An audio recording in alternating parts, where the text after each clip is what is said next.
بسم الله الرحمن الرحيم. نون والقلم وما يسطرون ما أنت بنعمة ربك بمجنون وإن لك لأجرا غير ممنون وإنك لعلى خلق عظيم فستبصر ويبصرون بأيكم المفتون إن ربك هو أعلم بمن ضل عن سبيله وهو أعلم بالمهتدين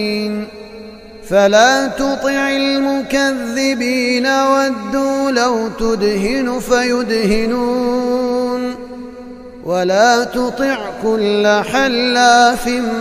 مهين هماز مشاء بنميم مناع للخير معتد أثيم عتل بعد ذلك زنيم أن كان ذا مال وبنين إذا تتلى عليه آياتنا قال أساطير الأولين سنسمه على الخرطوم إنا بلوناهم كما بلونا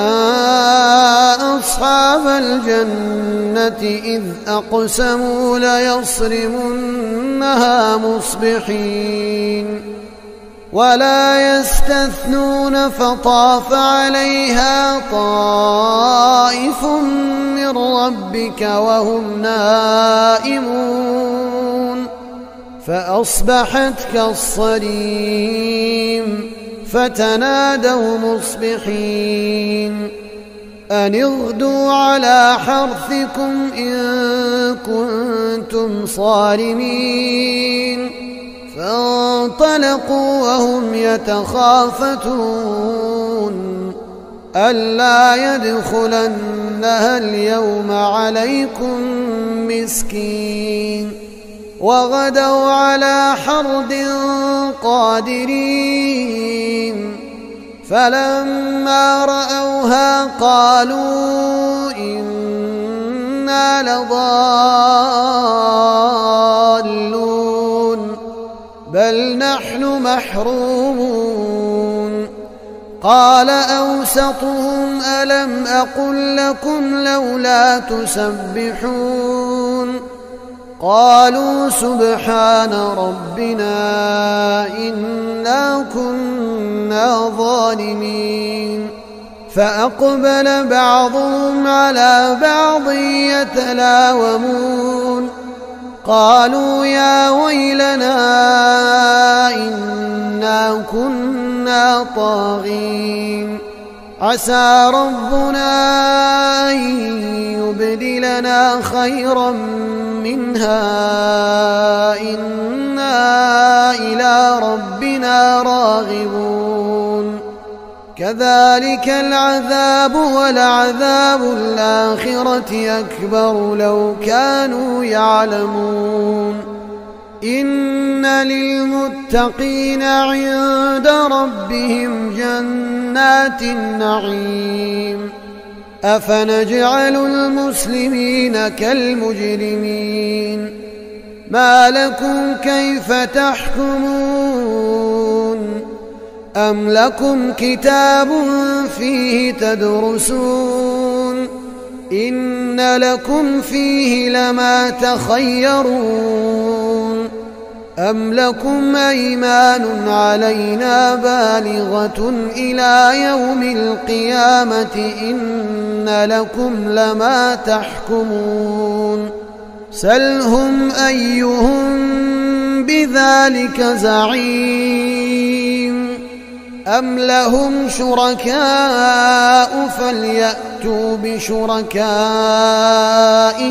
إن كانوا صادقين يوم يكشف عن ساق ويدعون إلى السجود فلا يستطيعون خاشعة أبصارهم ترهقهم ذلة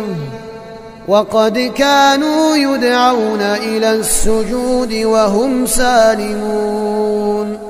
فذرني ومن يكذب بهذا الحديث سنستدرجهم من حيث لا يعلمون وأملي لهم إن كيدي متين أم تسألهم أجرا فهم من مغرم مثقلون أم عندهم الغيب فهم يكتبون